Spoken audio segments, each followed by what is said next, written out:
The member for Boothby. Thank you, Mr Speaker. My question is to the Minister for the Environment and Energy. Will the minister update the House on how the government is prioritising a stable, secure and affordable energy supply which supports jobs for hard-working Australians?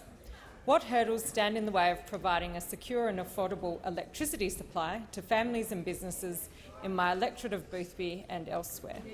The Minister for the Environment and Energy. Thank you, Mr Speaker, and I thank the member for Boothby for her question and acknowledge her deep concern about the rising energy prices and the impact it's having on people in her electorate from Mitcham to Marion. Now, the Turnbull government is taking action on a number of fronts. We're trying to drive down the price of gas by putting in place a mechanism which could potentially restrict exports.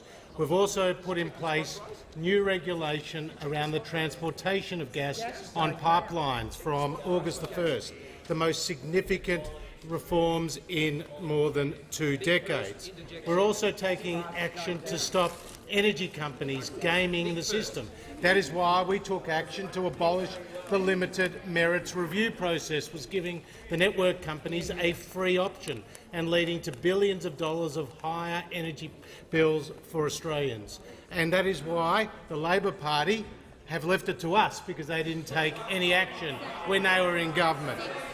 And tomorrow the Prime Minister is speaking to the energy retailers, wanting to ensure that Australian households, particularly the most vulnerable Australian households, are getting the best possible market deal, not the more expensive standing offers. And we're also investing in new technology and innovation, Snowy Hydro 2.0, demand-side management, energy efficiency. Now, Mr Speaker, I'm asked, are there any obstacles to this approach? Well, we know under the Labor Party, when they were in office, electricity prices went up by more than 100%. And we know that they have an ideological commitment to a 50% renewable energy target and a 45% emissions reduction target. And we know that in the state of South Australia, we know what goes wrong when you pursue these green left policies.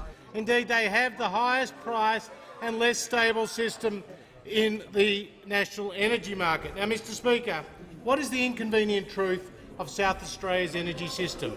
It's that they are now importing more than ever brown coal-fired power from Victoria.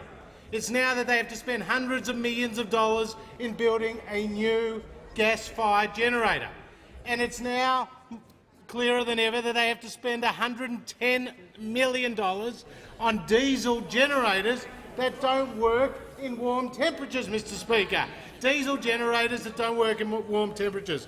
But I think the funniest impact of this green ideology is the fact that now Jay Weatherill is hiring collaborative conservationists, people who will door-knock 18,000 homes, spreading the gospel of green energy, which ultimately, in the case of South Australia and the Commonwealth and the Labor Party, only lead to higher prices.